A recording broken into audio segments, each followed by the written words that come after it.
Well, hey everybody, good morning and welcome to Lake Oconee Church. If we haven't met yet, my name is Andy. I'm on staff here and I'm so glad that you're here today. Your presence makes a difference, so I'm glad that you chose to come and be a part of the service. And if you're our guest, I realize you went out of your way to be here today because it can be awkward to visit a church for the first time. So thank you for doing that, for trusting us with about an hour of your Sunday. And I'd love to make that an exceptional experience. So our guest service team has put together a gift that you can grab before you leave. We won't embarrass you by trying to hand it out to you right now, but when you leave this morning, swing by the studio, which is the glass room you passed on the way in, and you can pick up your gift as you head out the door. And if you're a guest online, you can go to guest.lakeoconee.church, and we'll email you something kind of cool as well. And in both cases, it's something useful, something I think you'll want to investigate. So speaking of investigating, as you come and you're newer to our church, I recognize that there's probably some investigation that you're doing as you try to figure out a little bit more about our church and what happens here and how and why it happens. And next is a 15-minute event that's perfectly designed to help you learn a little bit more about those things. And next is being held today, immediately following this morning's service.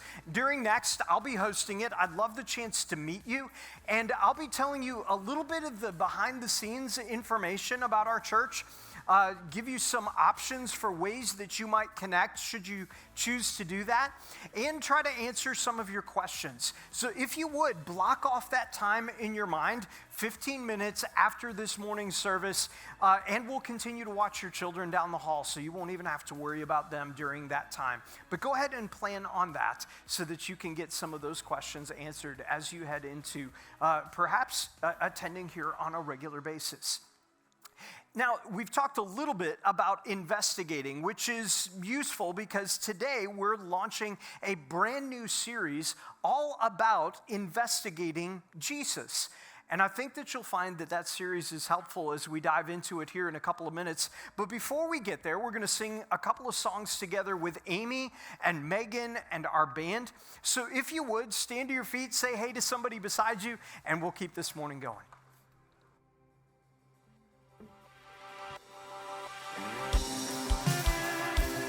Well, we believe something really significant happens when we gather together, when we sing together, and we praise Him. We're joining in a song that is just going on in heaven and all over the world. And it changes us from the inside out. So we invite you to sing with us today. Let praise be a weapon that silences the enemy. Let praise be a weapon that conquers all anxiety. Let it rise, let praise arise. We sing your name in the dark and it changes everything. We sing with all we are and we claim your victory. Let it rise, let praise arise. Come on. We'll see it break down every wall. We'll watch the giants fall. Fear cannot survive when we praise you. The God of breakthroughs on our side, forever lifted high. With all creation power, God, we praise you. Oh, we praise you. Oh.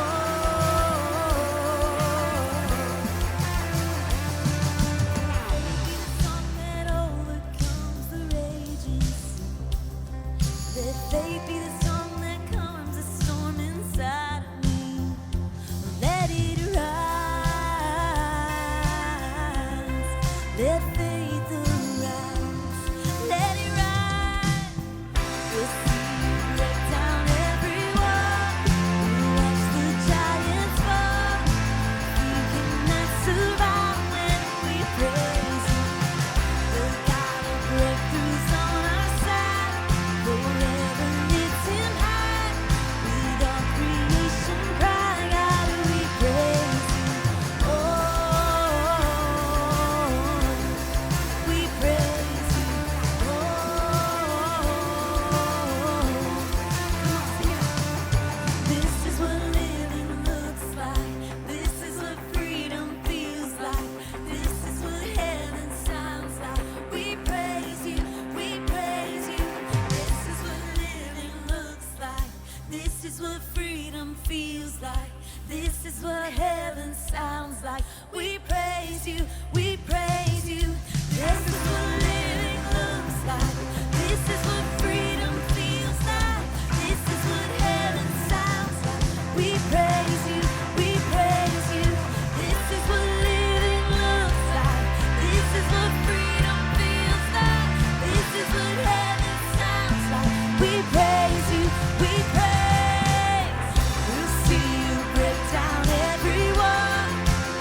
Well, the God who made everything made you, and he made me, and he made us a certain way, and he has his thumbprint of our personality and who we are and how we're wired, and he understands us, and he understands our anxieties. Speak to me when the silence steals my voice. You understand me. You understand me. And come to me in the valley of unknowns. You understand me. You understand me. You understand me, God. You understand me. And so we respond. I throw all my cares before you. My doubts and fears don't scare you. You're bigger than I thought you were. You're bigger than I thought. So I stop all negotiations with the God of all creation. You're bigger than I thought you were. You're bigger than I thought you were. So we can bring it all to him, all our worries, all our fears.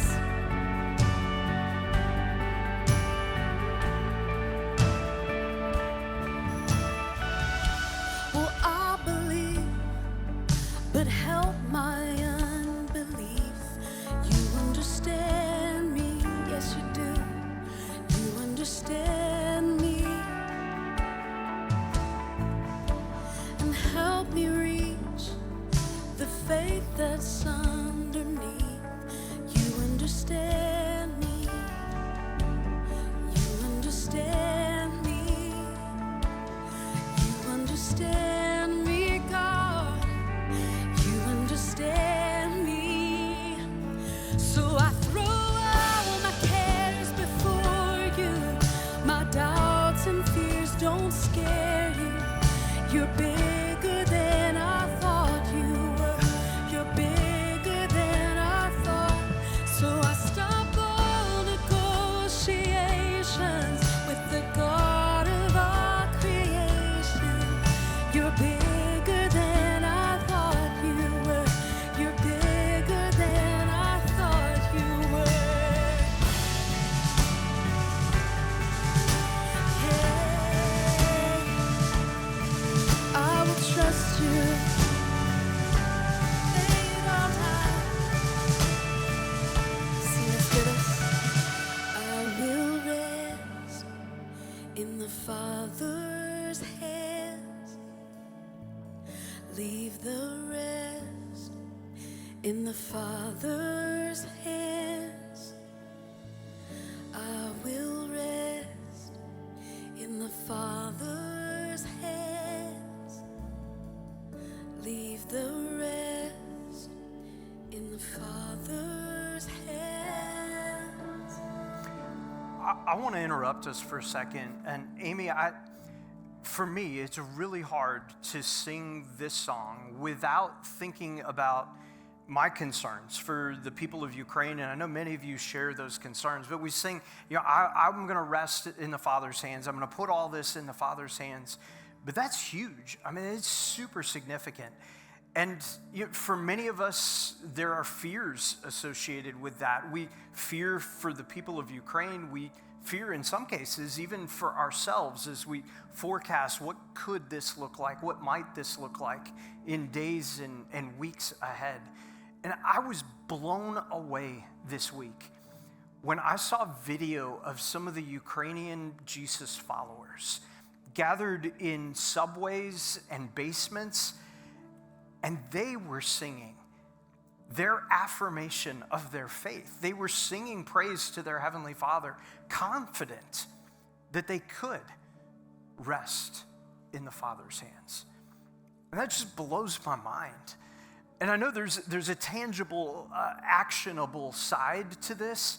And we want to make that as easy for you as possible. So if you're looking to find a way to somehow personally be engaged in the more than 1.5 million Ukrainian refugees, you can go to ukraine.lakeoconee.church, because that will connect you with Convoy of Hope, and you can give through that. They're on the ground serving alongside literally tens of thousands of refugees that have escaped out of Ukraine.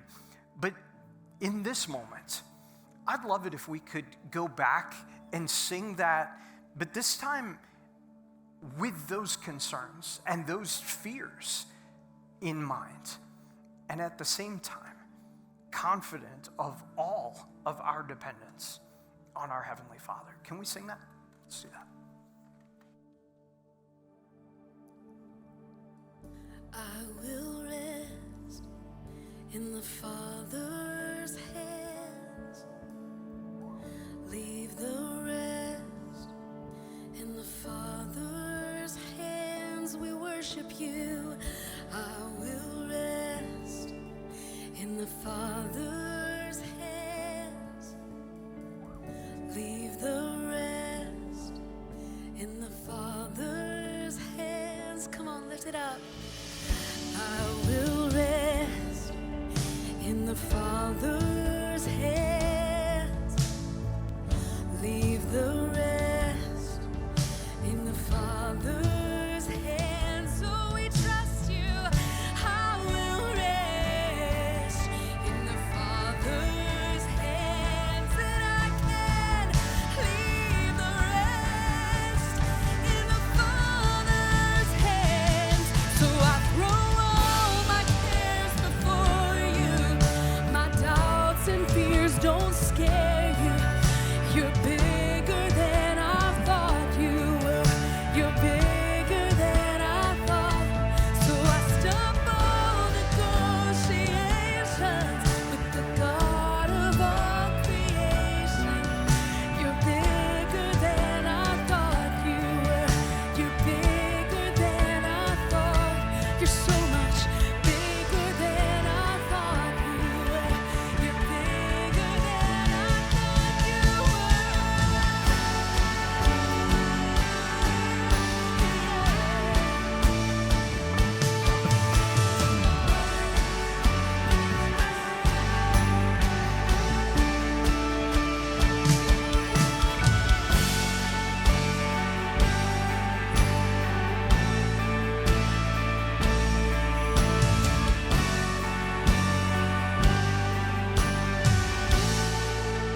Sing this with me. I will rest in the Father's hands. Leave the rest in the Father's hands. I will rest in the Father's hands. Leave the rest in the Father's hands.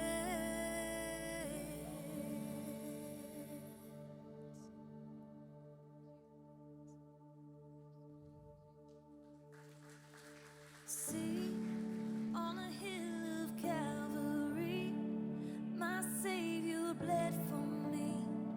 My Jesus set me free. Look at the wounds that give me life, grace flowing from His side. No greater sacrifice. What He's done, what He's done.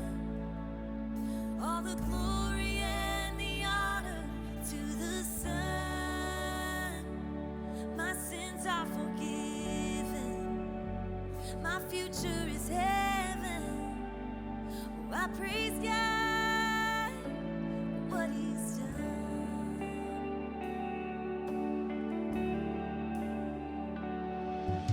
Sing for the freedom He has won.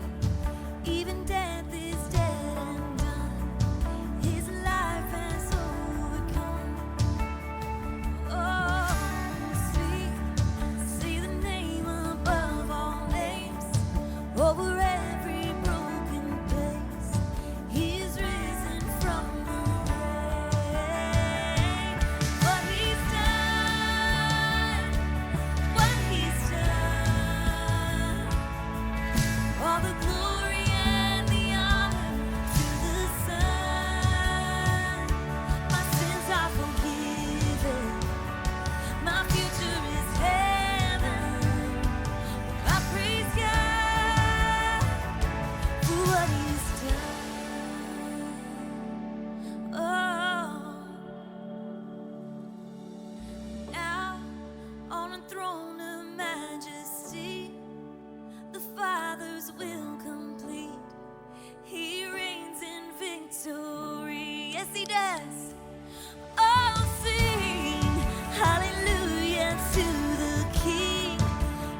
Thank you guys so much for singing with us. You guys may take a seat.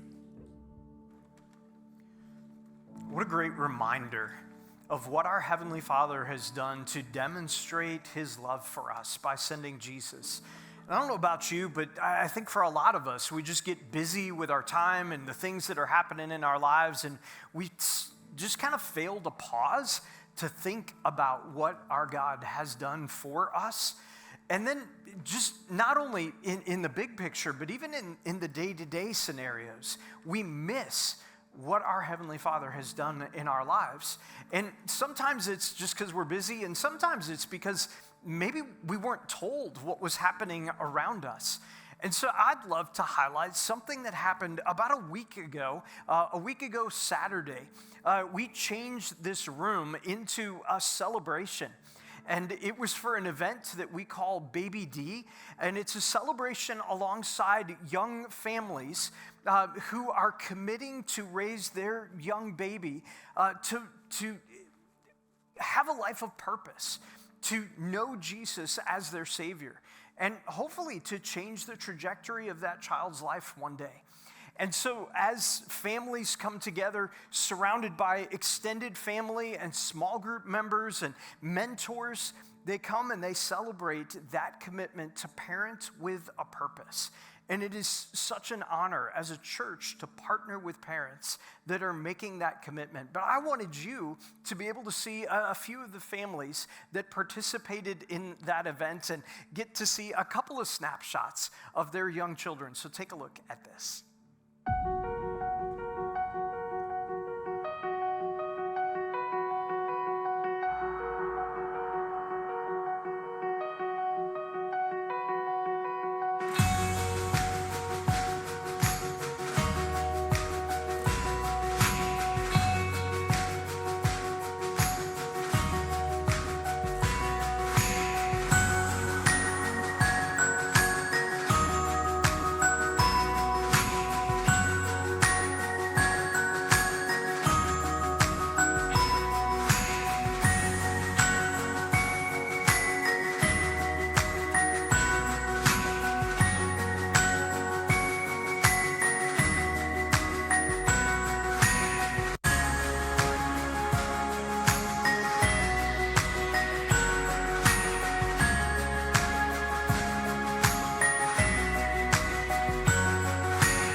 If you wonder why our church exists, we say often that our goal is to inspire people to follow Jesus, but that doesn't simply mean adults. Our goal is to inspire young children and students and adults to follow Jesus. And to do that, we partner with parents very intentionally from the time that children are very, very small all the way through as they move to become preschoolers and elementary kids and middle and high school students and one day head away to college. And for those of you who give towards our mission, you are funding the investment in the lives of not only your children and grandchildren, but the children and grandchildren of those that you sit alongside. You're helping to create not only the environments that are happening right now down the hall, but you're helping to invest in the trajectory of a family for a few decades down the road.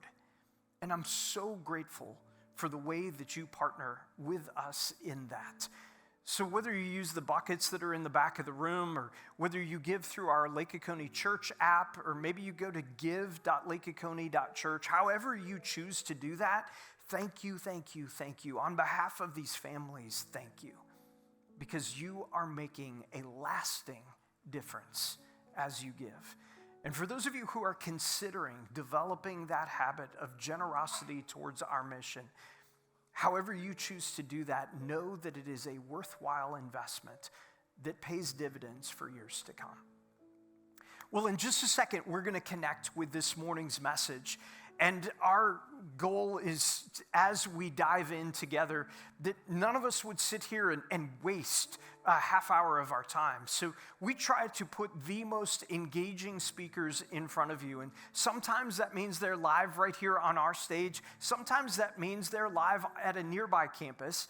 And this morning we're going to be hearing from Andy Stanley. He's live on stage in North Point in Alpharetta today. And he's going to be launching a brand new series entitled Investigating Jesus. And as he does that, this series is going to take us right up to Easter. But we don't want this simply to be a Sunday event. And so I'd love to invite you to track with us during the week as well. And here's how. We're going to be sending 3 texts a week with a brief devotional reading from the writings of Luke so that you can continue tracking with this series when you're not here with us on a Sunday morning. So those will come on Monday, Wednesday, and Friday during the course, not this week, but starting next week. And I'd love to invite you to participate in that. And you can do that by going to luke.lakeoconee.church. And if you'll do that, that'll allow you to sign up to be a part of those text messages that Lake Oconee Church will be sending to you with those devotional readings included that will segue with this series that we're walking through over the next 6 weeks. Well, in light of everything that's happening in our lives and in our world, I'd love the chance to pray for you. Would you take a minute and bow your heads? Dear Heavenly Father, thank you for what you have done in our lives. God, for many of us, it goes back to when we began to learn that you loved us enough to send Jesus that changed the trajectory of our lives. And for others of us, it's been at other points in our journey that we've been able to look back and see what it is that you have done for us, in our families, in our businesses, and in us personally, deep down inside. And God, this morning I'm mindful that for a lot of us, our story doesn't have a neat bow on it. It's not frameable yet. There's a lot left undone. There's a lot of heartache and brokenness and hurt and sadness. And God, even in the middle of that, I pray that we would see your hand. I pray that for the people of Ukraine today, that you would bring hope and peace. And God, in these next few minutes, as we dive into this discussion of why you're even reliable, why we can even trust, why we could or should believe in Jesus. God, I pray that you would bring confidence, that you would bring faith to our doubts, that you would bring answers to our questions, and that you would help us to see maybe in a whole new way why a relationship with you is viable. And I pray all of these things in the name of Jesus. Amen.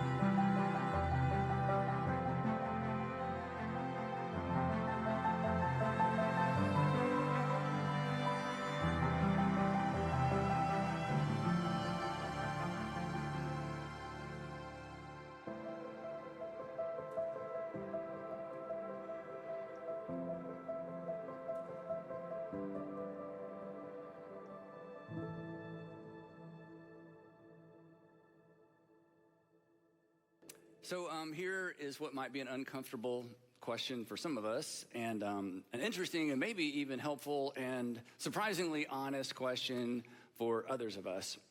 When it comes to knowing if there is a God, and if there is a God, what God is like, And when it comes to trying to figure out who God likes, does it really come down to the Bible tells us so?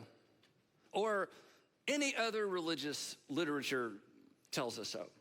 I mean, we're modern people, rational people. Are we really expected to believe what we believe, or believe anything, based on a collection of ancient manuscripts written by potentially dozens of men only, who didn't even know each other over the course of hundreds and hundreds of years, in a world without science in the way that we think of modern science, and in a world where everybody believed in the gods or some kind of God? I mean, let's just be honest, all right? Weren't they just making stuff up? I mean, weren't they just guessing? Weren't they just looking at the, weather patterns and trying to, make sense of something that just didn't make any sense in that time?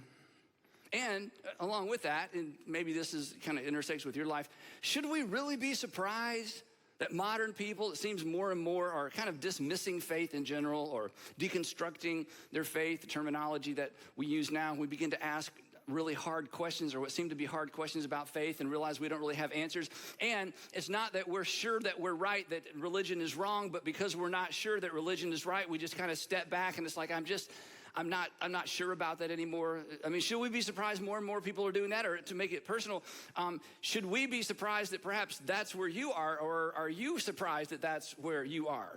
That maybe you're in the process of walking away, or you just have so many questions, you're starting to lean away, or maybe you're listening or watching today, and honestly, nobody in your family knows this yet, but you have your hand on the doorknob. I mean, you're about to step away and outside of faith, and you're not sure how your family's gonna respond, your friends are gonna respond, maybe even your employer is gonna respond, but you're just kind of leaning that way. And if, all there is to this is the Bible tells us so, then we shouldn't be surprised. And you should be honest with yourself. I mean, if in fact the Christian faith balances precariously on the edge of ancient declarations of superstitious men, well then, why not? Why not? But as it turns out, and the reason we're talking about this, and maybe this is new, or maybe this is a reminder, or maybe it's just something you've heard before, but you need to hear it again, or maybe it's the thing you've always believed, but you need some more terminology.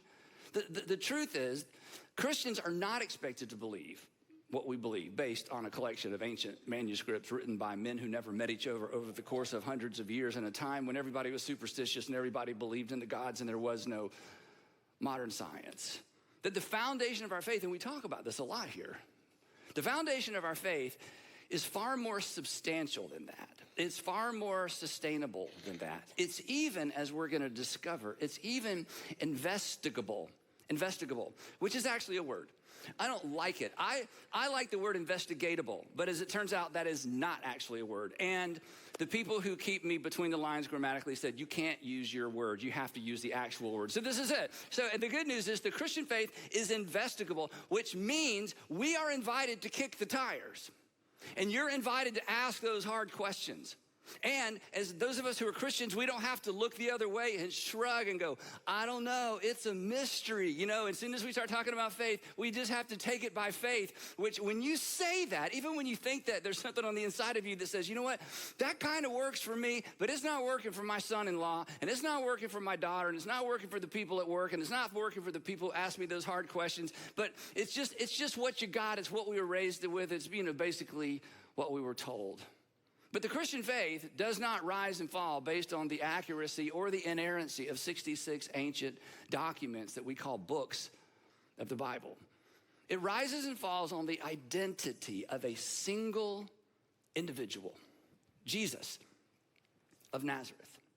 So if you're curious about faith and you're moving in the direction of faith, or you're curious about faith and you're returning to faith, or you find that you're kind of losing faith, or you're losing your interest in faith, here's the question that you should wrestle with. And the question to wrestle with is not, is there a God or is the Bible true? In fact, is there a God and is the Bible true? Those are generally off-ramps to faith, not on-ramps to faith. But here's the question. And it's not a question that perhaps you've ever been invited to ask before. And if you are a person, again, who grew up in church like I did, and you've sort of are losing it, or you've lost it, or you're not even interested anymore. In fact, the only reason you're watching today is because you're staying with friends and they're making you watch this, or they sent this to you to say, hey, you should really watch this. You know, this is going to help get you back.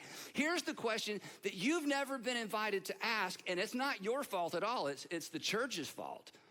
The question to ask when it comes to, is Christianity something even worth taking seriously or even worth considering? The question is this: is Matthew, Mark, Luke, or or John a reliable account of actual events? This is the issue. This is the question when it comes to Christianity. Is Matthew, the Gospel of Matthew, Mark, Luke, or John, any one of the four, a reliable account of actual events? Because if any one of these four is an actual account, a reliable account of actual events, then what they say about Jesus of Nazareth is true. And if what they say about Jesus of Nazareth is true, game on, faith on. You should press on. You should lean in. For those of you who are Jesus followers, your faith is not in vain. Now, the reason that this is so confusing for so many of us is the way that the Bible was first introduced to us. And so to help you understand that, I need a timeline, but I can't draw. So anyway, so I asked my friend Joel Thomas if he would come and draw one for me.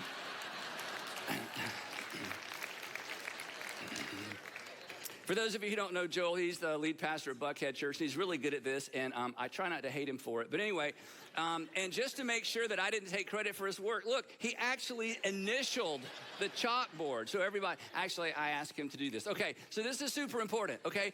Here is, and if you don't hear anything else today, okay, remember, if you need something on a chalkboard, Joel Thomas, no. If you don't hear anything else today, this is the story of the Christian faith in a nutshell, okay? There was an event, we talk about this, the resurrection of Jesus, and immediately following the resurrection of Jesus, there was a new movement. It was called a Nazarene sect. It was called the Way. It was the ecclesia, or the gathering of Jesus, that eventually was called the church.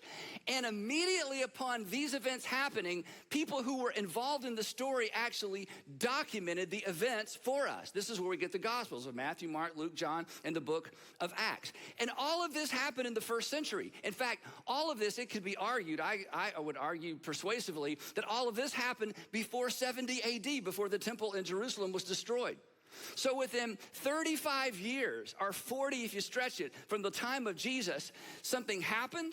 It started a movement, and the movement was documented, as in written down, documented by the people who were part of the movement. And then 300 plus years later, the first Bible was assembled. Now, the reason, and we'll talk more about this in just a minute, the reason this is important is this: the story of Jesus is not a Bible story. The story of Jesus, or the narrative, or the life of Jesus, is why there is a Bible.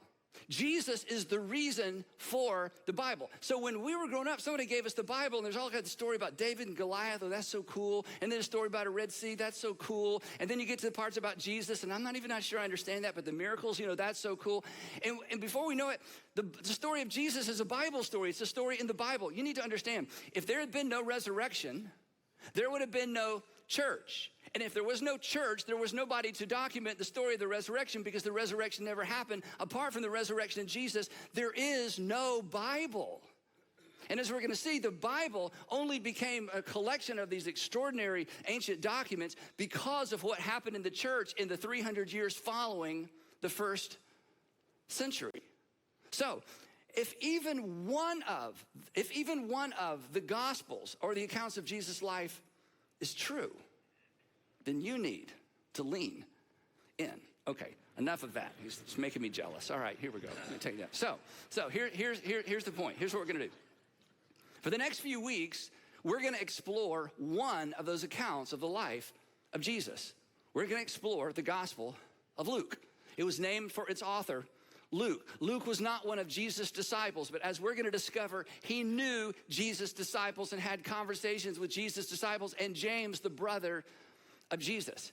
And the reason I introduced the whole series and the message the way I did is because when we open the Gospel of Luke, this is kind of how Luke introduces his audience to the life in this account of Jesus. Now, we don't know how many times Luke wrote and rewrote the introduction to his account of the life of Jesus, but some of you are writers, and I'm a writer, and when you're writing something important, that first line is so important, isn't it? And sometimes the first word, you want people to read that first line and be hooked, or that first line and just be hooked. And I think in Luke's case, like many of us who write, he wrote and rewrote and wrote and rewrote the first line of his account of the life of Jesus over and over and over. In fact, it's so good that the very first word has historical relevance, and it's so easily passed over because it's in a common word and it's at the very beginning of a sentence, and you tend to just go right by it. So as we begin the exploration of this incredible first century document, the Gospel of Luke, as written by somebody who interviewed eyewitnesses, as we're going to discover, here is how Luke, he's a doctor apparently, here's how Dr. Luke, who is meticulous in terms of detail, here's how he began. So here is the first chapter, the first verse, and the first word of the Gospel of Luke. He writes, many. Now, how many is many? 4? Is 4 many? 4 doesn't seem like many. 40? Well, it depends on what we're talking about, right? Listen to how he begins his gospel. This isn't once upon a time. This isn't a fairy tale. This isn't something he made up. This is certainly not how you begin a lie. He says, many have undertaken to draw up an account of the things that have been fulfilled among us. He says, now, what I'm about to tell you, I'm not the first person to try to get this out right. Many people have endeavored to draw up an account of the things that have literally happened or been fulfilled right here among us. Quick question, don't answer this out loud. Do you know how many will undertake to draw up an account of your life? Not many. That's how many, okay? The only people that are gonna even know you existed or know I existed after our grandkids are not many, unless you do something extraordinarily great or extraordinarily horrible, okay? But not many people are gonna write up an account of our life. And Luke tells us, he's like, hey, I'm starting this thing out, but you need to know, I'm not the only one doing this. Many people have endeavored to get this down in such a way that people can understand and experience through what's written, what has happened right here. Now listen, check it out. There are not many people even undertook to draw up the accounts of the lives of famous people from ancient times, or especially the first century. I mean, Tiberius Caesar, who was, Caesar during the life of Jesus. There's not a storyline. You have to piece it together. Pilate, there's virtually nothing. Even Herod the Great, who, Josephus gives us a storyline and, almost a moment by moment account of the life of Herod the Great. But other than Josephus, that's it. And Herod the Great did extraordinary things, but there's just one. But here's a question. Do you know how many detailed narrative accounts we have of the lives of ancient peasants, crucified criminals, even famous first century rabbis? None. We have quotes, we have legendary stories, but I'm just telling you, this is why you gotta sit up and pay attention. There is nothing even close to what we find in Luke's presentation of the life of Jesus. But that should cause us to ask a question. Why in the world would Luke bother? I mean, he's a busy guy, lots going on, okay? I mean, food is scarce. This is the first century. Why in the world would he bother to bring us a detailed account of a Galilean day laborer turned rabbi that was executed by Rome, who was, again, rejected by his own people and rejected by the empire? Why even tell us the story? Why is that even a story worth telling? And why would others try to tell us that story as well? Going back to the first word of his gospel, why so many? Why would one even tell us this story? Why would there be 4? Why would there be many? And the answer is simple. Because something extraordinary happened. Something that had implications for future generations. But it wasn't just extraordinary. Something good had happened. Something good had happened on behalf of not just the people in Judea and Galilee. Something had happened that was good on behalf of people for the whole world. And somebody had to tell it. He writes, many have undertaken to draw up an account of the things that have been fulfilled among us, not among them. This happened. This is why you got to pay attention. This happened in his lifetime. Ancient history was often written by people who lived long after the events, and they would cobble together the different writings and quotes and try to put together, an account of what happened. But very, very rarely do we have anyone who actually lived during the time of the person they write about. Part of it was you couldn't say anything negative about these people because the people that we know anything about were famous people and rich people, and they wanted to make sure their reputation was preserved for generations and they looked good. But not the case with Jesus of Nazareth. Luke, as we're going to discover, and if you read the book of Acts, he actually knew the men and women who played key roles in the story of Jesus. He goes on. Many have undertaken to draw up an account of the things that have been fulfilled among us, just as they were handed down to us by those, ready for this, who from the first, in other words, when this thing first began, were eyewitnesses and servants of the word. In other words, Luke says, what I'm about to tell you, I got from the eyewitnesses. I talked to the people who were there, and sure enough, read the book of Acts. He knew Peter, he knew John, he knew James, the brother of Jesus. He said, I have interviewed everybody I can because I wanted to make sure there's at least one account that covers all the bases. Then he says this, with this in mind, since I myself have carefully investigated, parakalutheo, one Greek word, carefully investigated. In other words, it means having carefully followed along or having closely paid attention to the events. I myself have done all the research I can, talked to everybody I can. I too have investigated everything from the beginning. This is why Luke brings us the story of the birth of Jesus from the beginning. This is why Luke brings us the story of the birth of John the Baptist from the beginning and the birth of Jesus and the announcement of John the Baptist about Jesus. He said, I've gone as far back as I can, and I want to give you the whole story. This is not once upon a time. This is not a Bible story. This is Luke telling us what happened in his lifetime, and it had to be told because it was extraordinary, and it was good, and it was for the world. And it was for every generation. It is amazing. We don't even think about it. 2,000 years later, we're still talking about Jesus. Are you kidding? Why? Because something extraordinary happened. He says, with this in mind, I myself have carefully investigated everything from the beginning. I too, along with many others, decided to write an orderly account for you. Again, here's my point. This is a point for the day, but it's such a big deal, especially if you're struggling with faith or moving in the direction of faith or you're about to turn your back, okay? Luke is not writing the Bible. Luke didn't have any idea there would ever be the Bible. Luke didn't know if his document would survive the first century. Luke had no idea if anyone would read it other than the person he's writing it for. He's not writing the Bible. The Gospel of Luke isn't part of the Bible. The Gospel of Luke is something that, as we're going to discover in a few minutes, was included in the collection of documents that was eventually titled the Bible because of what this story contained, when it was written, who wrote it, and what it said about Jesus. Luke was documenting the life and teaching of Jesus, which means, this is so important, we shouldn't take Luke seriously because it's in the Bible. We shouldn't take the Gospel of Luke seriously because it's in the Bible. Luke's account of the life of Jesus was written 300 years before the Bible was assembled, as we said a minute ago. So Luke's account, this is important, his account of the life of Jesus didn't become reliable when it was placed in the collection of documents we call the Bible. Luke's account of the life of Jesus was included in the Bible because Luke's account was considered reliable, this is so important, when it was written. Let me illustrate it this way. When you travel and you stay in a hotel, you decide to go out to eat, and you've got some jewelry, you got your iPad, you got your watch, you got some stuff that's important, and you find there's a safe in the closet in the hotel room. This is not a trick question. Don't answer out loud because it's going to sound like a trick question. Do you put things in that safe to make them valuable? Or do you put things in that safe because they're valuable?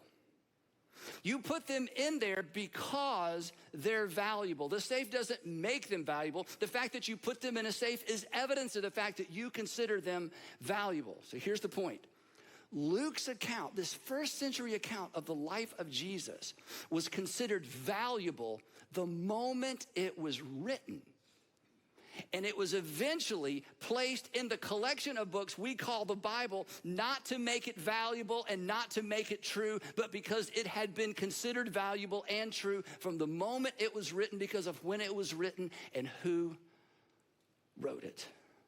So, as you struggle, or if you're struggling with faith, or if you ever struggle with faith and you're like, how could God and evil in the world and all those big questions that we should all be bothered by, we should all ask. Again, we don't ever have to look the other way and just pretend and God's just gonna work it all out, but I dare not look over there and see what's going on with them. When you find yourself in all of that, or if you're considering Christianity, maybe for the first time or the first time in a long time, it really comes down to this. Is Luke lying? Is he lying? Okay, he can't be mistaken. This is when people say, oh, he's mistaken. No. That's what you say if you've never read the Gospel of Luke or the book of Acts. You read the Gospel of Luke and the book of Acts, and you may come away with all kinds of theories, but he was mistaken. You can be mistaken about an event. You can be mistaken about a conversation. You can't be mistaken about the story arc of an entire life and what happened for the next 20 years after that story ended. He wasn't mistaken. It comes down to this. He either carefully investigated everything from the beginning, or he didn't. And if he did, and there's no reason to think that he didn't, if he did, then my friends, you should lean in. I should lean in. We should lean in because something extraordinary happened, and if it happened, it's good. And it's good for you, and it's good for your family, and it's good for the world. And when you read the Gospel of Luke, and if you read the book of Acts, you know what's clear? Luke believes what he's written. Luke is absolutely confident that what he documents actually took place, because it's based on his conversations with the people who were there. Back to Luke. He says, with this in mind, I myself have carefully investigated everything from the beginning, and I too decided to write an orderly account for you, most excellent Theophilus. Theophilus was probably a wealthy believer who was like, okay, I believe Jesus is Messiah, and I keep hearing all these stories. Would somebody kind of put it all together for me? And Luke apparently wrote the Gospel of Luke, not for us and not for the world, but apparently so this one gentleman he knew could read the whole thing and say, okay, now I think I've got it. He says, I too decided to write an orderly account for you, most excellent Theophilus. And this is so powerful. And if you're wrestling with faith, I get it. I don't claim that I'd be able to answer your questions, but this next statement is so powerful. He said, the reason I took the time to get this down, the reason I wrote this is so that you may know the certainty. In other words, he says, I want you to know the certainty. I want you to be secure in your knowledge of the things that you have been taught. Because Theophilus was a believer and he had been taught, and Luke is like, I want to come in behind the things you've been taught and I want to give it context because I want you to have certainty. So that he wouldn't be left with the impression, and so that you wouldn't be left with the impression, and so that you wouldn't be left with the impression that Christianity is all about faith and faith. We just got to have faith, said not Jesus, okay? We just got to believe stuff, said nobody who followed Jesus after the resurrection. That Christianity isn't faith in faith, and Luke takes the time to document the life of Jesus so that people in the first century, during the time when these events happened, would know with certainty what had happened, because their faith would be anchored to an event and ultimately to a person. That Luke wanted to ensure that our faith was anchored to that event, the resurrection of Jesus. That, as we saw earlier, would launch the movement, the church. And then this was so fascinating. This is such fascinating history. When it was safe and when it was legal, the bishops came out of hiding and they put together the very first Bible. But it was the event that launched the movement that eventually brought us the Bible. It's why the story of Jesus isn't a Bible story. It's not just a story in the Bible. The story of Jesus is the story And it's why the Gospels are the anchor, and the Gospels should be the focus of whether or not we take the story and the life and the teachings of Jesus seriously. And I can't even imagine, I don't even know how to say this, with the emotion that it deserves. Luke had no idea. Luke had no idea that of all the many accounts written of the life of Jesus, that his would be one of 4 that survived. It would be meticulously copied. It would be secretly distributed. It would be memorized. And then it would be demonized by the Roman Empire. It would be collected along with other literature from that era and burned. In the 4th century, the late 3rd century, early 4th century, Emperor Diocletian, the Roman emperor, he finally figured out this Christianity thing. He said, you know what? The reason we can't get rid of these Christians is because they wrote stuff down. Because in the pagan world, there was no pagan literature. You just sacrificed to the gods and hoped it worked out. But he's the one that finally figured out, no, if we're going to get rid of the Christians, we've got to get rid of all this literature they keep passing around and reading. So he's the first emperor to launch an empire-wide crusade, not only to destroy the Christians and the churches, but to get rid of their literature. And they began to bundle up and to gather up anything they could find that would look like something that Christians were using as a form of worship, including copies of the Gospel of Luke. But fortunately for us, it survived.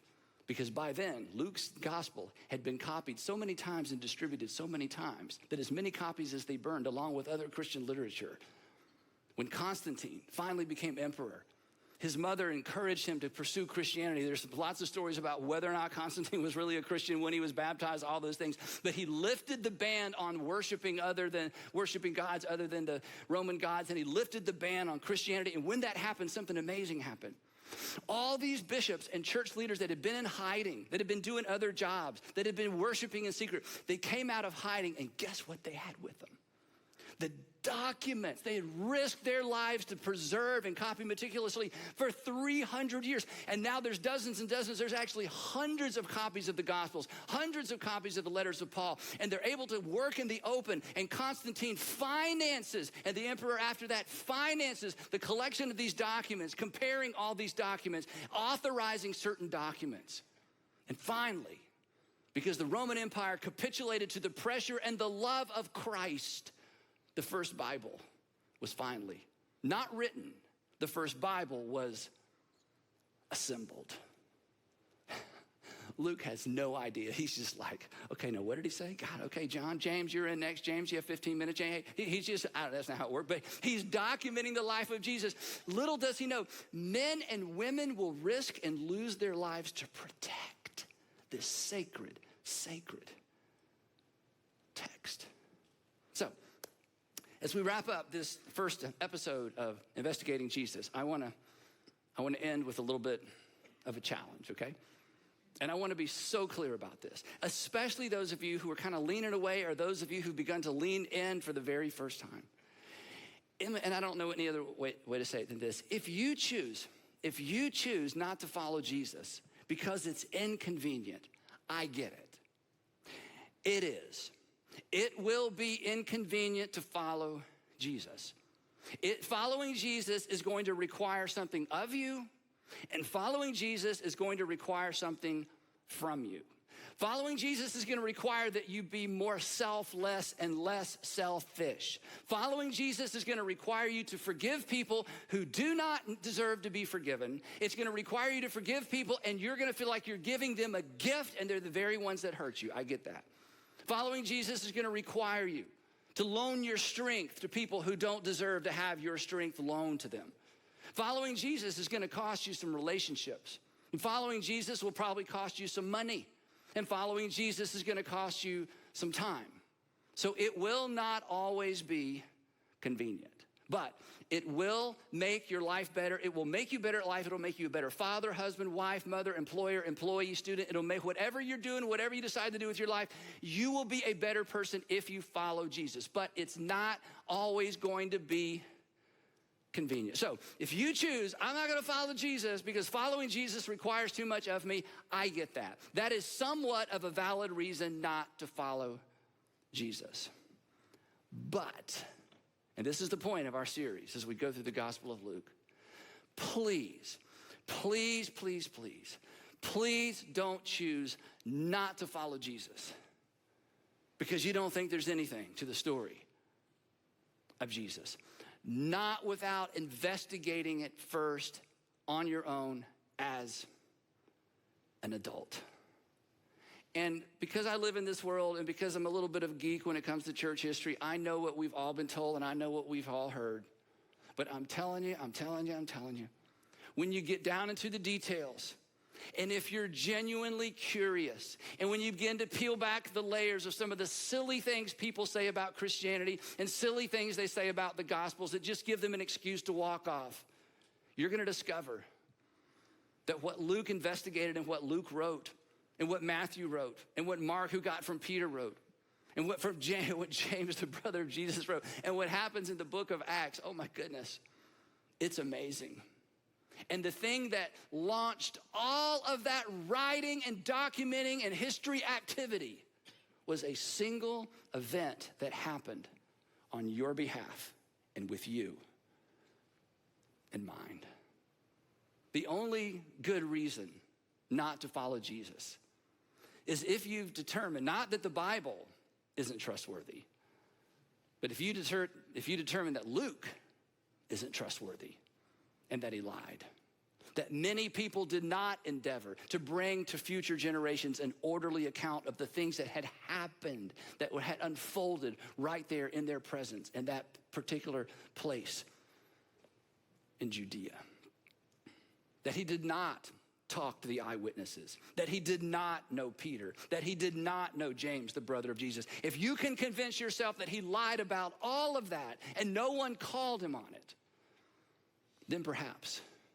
But if you investigate, if you kick the tires, if you ask the hard questions, you may discover what hundreds of thousands, probably millions of people through the last 2,000 years have discovered, that there's not only something to it, but there's life in it. That God actually so loved the world that he sent his one and only son on behalf of this rebel race. And he not only paid for your sin, but he's invited you to follow him, and your life will in fact be better. Something extraordinary happened. Something extraordinary happened in the first century that's all about and has extraordinary implications for the 21st century and for you. And the story, it had to be told. And Luke was just one of many who told it. So I hope you'll sign up. I hope you'll let us send you the text in the next few weeks. You can read along with us. I hope if you're a person who's on the edge of losing faith that you'll give it another shot, that you'll investigate along with us. If you're a person who's a person of faith and you've been a person of faith for a long, long time, this series is just gonna reinforce perhaps what you've always believed, but maybe give you different words to talk about it. But at the end of the day, here's our hope. My hope, our hope is Luke's hope. That at the end of the story, that you too would be one of those men, one of those women, one of those seniors, one of those high school students, one of those singles, young marrieds, newlyweds, who decided, you know what? It's gonna be inconvenient, but I'm deciding for the rest of my life to follow Jesus. And we will pick up the story of Jesus as told by Luke next time in part 2 of Investigating Jesus, how we know and why we follow. I'd love to pray for us. Heavenly Father, thank you. Thank you for preserving this extraordinary text during times that we cannot even imagine. Thank you, Father, for bringing it to us in a way that we can understand, that we can carry on our phones, our iPads, that we can, it's amazing. It's so accessible. Maybe it's too accessible to us. I don't know. But would you please, wherever we are on the continuum of extraordinary faith to no faith to used to have faith, wherever we are on the continuum, would you give us eyes to see? Would you give us ears to hear? Would you do something in these next few weeks to light up our hearts around the reality of a God who loves us and a Savior who came for us and gave his life for us and then gave us life in return? And we pray all of that in the matchless name of Jesus. Amen. Think about this for a second. We just sat together and thought through the process of what the legitimate reasons are to decide not to follow Jesus. I love our church because that's the approach that we take, because so many of us are convinced that following Jesus makes your life better and makes you better at life. And so I hope that you'll continue with us in this investigation. This series runs about 6 weeks as we head towards Easter. If you would like to jump in and receive those 3 times a week devotional text, remember to go to luke.lakeoconee.church, and we'll make sure that we add you to that list as we send those out from our church. And for our guests today, don't forget to swing by the studio and pick up your gift on the way out the door. Thank you for being with us. And for those who are newer to Lake Oconee Church, I'd love for you to stick around for next. It begins in 1 minute right here in this room. We'll continue watching your kids, and I would love to meet you there. I hope you'll stick around for that. And for all of us, have a wonderful week. We'll see you soon.